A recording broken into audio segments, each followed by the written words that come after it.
Hello dear students, Achievement Academy में आपका स्वागत है। आज 12th क्लास का फर्स्ट चैप्टर फिजिक्स का जो फर्स्ट चैप्टर है विद्युत आवेश तथा विद्युत क्षेत्र, इसको लगभग 6 यूनिट में इसको बांटा गया है। इसका फर्स्ट यूनिट है इलेक्ट्रोस्टैटिक्स, उसका जो फर्स्ट चैप्टर है विद्युत आवेश और क्षेत्र, इसके बारे में आज आपको इसका समझे इंट्रोडक्शन इस क्लास में होगा। फिर आगे पार्ट में जो है इसके बारे में मतलब कि टॉपिक बाय टॉपिक जो है एक एक करके वीडियो डालेंगे। आप लोग इस वीडियो को जरूर देखिए, इसी से आपको पूरा इस चैप्टर में क्या क्या पढ़ना है वो समझ में आएगा। तो ठीक है, स्टार्ट करते हैं, इस वीडियो में बने रहे। देखिए चैप्टर 1, चैप्टर का नाम है विद्युत आवेश तथा क्षेत्र। यह जो एक यूनिट है इलेक्ट्रोस्टैटिक्स, स्थिर विद्युत, उसके उस यूनिट के अंतर्गत आता है, जिसे लिखा हुआ भी है स्थिर विद्युत की क्या है। तो यह कहने मतलब कि भौतिकी की यह एक ऐसी शाखा है जिसके अंतर्गत स्थिर आवेश के बारे में अध्ययन किया जाता है। मतलब यह एक ऐसा फिजिक्स का एक ऐसा शाखा है जिसके अंतर्गत स्थिर आवेश तथा उससे जितनी भी संबंधित घटनाएं होती है उसके बारे में अध्ययन किया जाता है। इसलिए अगर स्थिर विद्युत की पूछा जाए या स्थिर विद्युत क्या है, तो इसमें स्थिर आवेश एवं उसके प्रभावों का अध्ययन किया जाता है। ऐसे भी बोल सकते हैं कि यह एक ऐसी शाखा है, फिजिक्स की ऐसी शाखा है जिसके अंतर्गत अब स्थिर आवेश तथा उससे संबंधित घटनाओं के बारे में क्या किया जाता है, अध्ययन किया जाता है। यह स्थिर विद्युत की कहलाता है।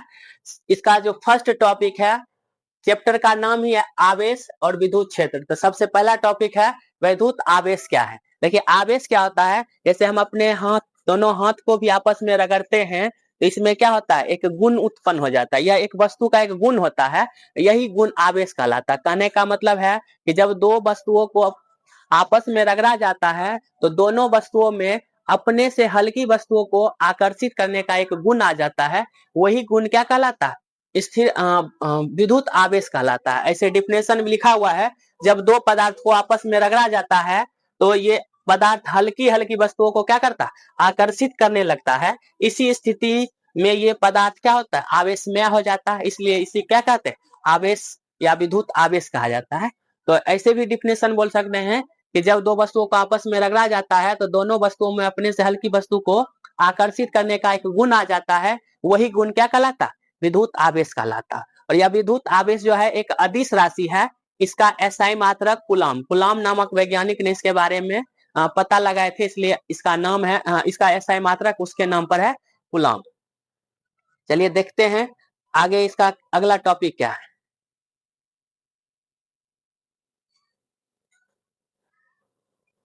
जैसे देखिए आगे है कि आवेश जो होता है, तो आवेश को कितने भागों में बांटा गया। जैसे हम मान लीजिए दो, हम अपने हाथ, इस हाथ को इस हाथ से रगड़ते हैं तो दोनों वस्तुओं को जब आपस में रगड़ा जाता है तो दोनों वस्तुओं पर एक आवेश उत्पन्न होता है। तो अगर मान लीजिए कि इस पर इस हाथ से इलेक्ट्रॉन इसमें आ गया है, कहने मतलब इसमें इलेक्ट्रॉन की क्या हो गई, इसमें इलेक्ट्रॉन मतलब ये अगर इससे इलेक्ट्रॉन इसमें आ गया है तो इसमें इलेक्ट्रॉन की अधिकता हो गई, इसमें क्या हो गई, कमी हो गई। तो जिसमें इलेक्ट्रॉन की कमी होगा उसको कहेंगे धन आवेश, और जिस पर इलेक्ट्रॉन आ जाएगा उसको कहेंगे ऋण आवेश। कहने मतलब इलेक्ट्रॉन पाया मतलब कोई, जैसे अभी कोई हम लोग कर्ज, किसी से कर्ज भी लेते हैं तो क्या कर्ज में ही कहलाते हैं। भले रुपया मेरे पास है लेकिन कर्जा वाला ही रुपया है। इसलिए कहने का मतलब है क्या, कि जब कोई वस्तु को वस्तु में आवेश मतलब इलेक्ट्रॉन एक्स्ट्रा आ जाता है उसको कहा जाता है इलेक्ट्रॉन की अधिकता। तो इलेक्ट्रॉन की अधिकता के कारण उसमें जो एक आवेश उत्पन्न होता है उसको ऋण आवेश कहते हैं, और इलेक्ट्रॉन की कमी के कारण उसमें जो आवेश उत्पन्न होता है उसको कहते हैं धन आवेश। देखिए ऐसे भी परिभाषा लिखा हुआ है कि किसी वस्तु पर इलेक्ट्रॉन की अधिकता या कमी को ही क्या कहते हैं, आवेश कहा जाता है। यदि वस्तुओं पर इलेक्ट्रॉन की अधिकता है तो वह ऋण आवेशित करना, और यदि वस्तुओं पर इलेक्ट्रॉनों की कमी है तो वह वस्तु क्या है, धनावेशित है। मतलब इलेक्ट्रॉन की कमी है मतलब इलेक्ट्रॉन किसी को दे दिया है तो वह धनावेश है, और इलेक्ट्रॉन किसी से ले लिया है तो वह क्या, ऋणावेश है। आगे है आवेश के प्रकार, इसलिए इसी आधार पर दो भागों में बांटा गया है। आवेश दो प्रकार के होते हैं, एक धन आवेश, एक होता है ऋण आवेश। धन आवेश मतलब इलेक्ट्रॉन की कमी, और ऋण आवेश मतलब इलेक्ट्रॉन की अधिकता, मतलब इसमें इलेक्ट्रॉन एक्स्ट्रा किसी से लिया है। आगे देखिए, अब है कि जैसे देखिए दो सजातीय आवेश, मतलब नोट में लिखा हुआ है कि समान आवेश कहने मतलब प्लस प्लस चाहे माइनस माइनस, मतलब धन आवेश अथवा ऋण आवेश एक दूसरे को हमेशा प्रतिकर्षित करता है, मतलब कि समान समान को हमेशा क्या करता है, प्रतिकर्षित करता है। तो यहाँ लिखा हुआ है धन एवं धन तथा ऋण एवं ऋण एक दूसरे को क्या करता है, प्रतिकर्षित करता है। लेकिन जब एक दूसरे के विपरीत चिन्ह का कोई आवेश हो, जैसे विपरीत आवेश धन आवेश अथवा ऋण आवेश एक दूसरे को हमेशा क्या करता है, आकर्षित करता है। ये बच्चे से पढ़ते आए हैं। अब है विद्युत आवेश का मात्रक। तो विद्युत आवेश, ये आवेश को जो है Q से सूचित किया जाता है, आवेश को Q से सूचित किया जाता है।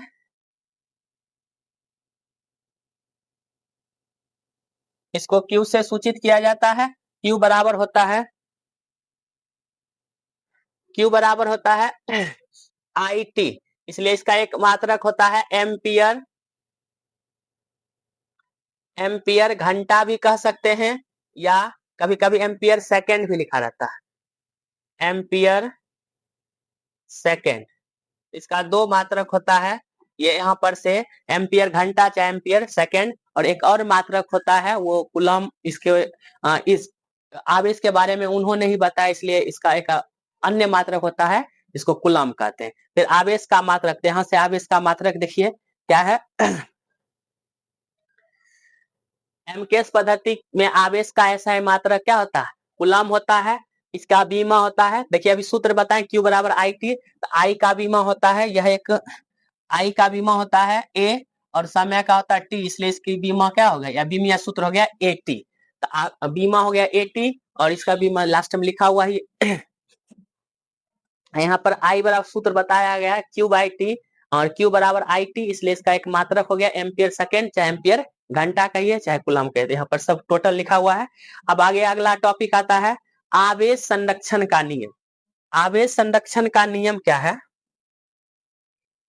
देखिए आवेश ना तो कहीं पर उत्पन्न होता है और ना ही आवेश का क्या होता है, विनाश होता है। यह एक वस्तु से दूसरे वस्तु में क्या होता है, ट्रांसफर होता है। तो इसलिए यही आवेश का क्या होता है, संरक्षण सिद्धांत है। अतः इस नियम के अनुसार आवेश को ना तो उत्पन्न किया जा सकता है और ना ही उसका विनाश हो सकता है या नष्ट किया जा सकता है।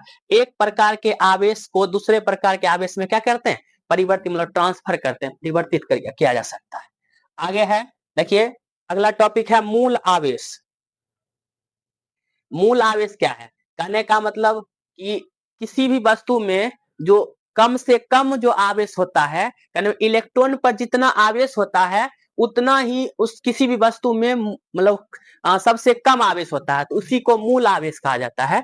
लिखा हुआ है कि किसी आवेशित कण पर जितना न्यूनतम आवेश रह सकता है उसे मूल आवेश कहते हैं। इसे ई से प्रदर्शित करते हैं, और ये ई बराबर होता है प्लस माइनस 1.6 गुने 10 टू द पावर -19 कूलम। ये होता है क्या, एक इलेक्ट्रॉन पर आवेश होता है, चाहे किसी वस्तु में न्यूनतम आवेश इतना ही होता है, और इसी आवेश को क्या कहते हैं, मूल आवेश। उम्मीद करते हैं आप इतना समझ गए होंगे। आगे का क्लास जो है अगला अगला वीडियो में बताएंगे क्या क्या और टॉपिक बचा हुआ है। इसमें लगभग 5-7 जो है पार्ट में इस चैप्टर को टोटल खत्म करेंगे। आप अगर अच्छा लगे तो आप जरूर अगले पार्ट के लिए इंतजार कीजिए, और अगर इसमें कोई चीज समझ में आए तो थोड़ा कमेंट करके जरूर बताइएगा। ठीक है, थैंक यू।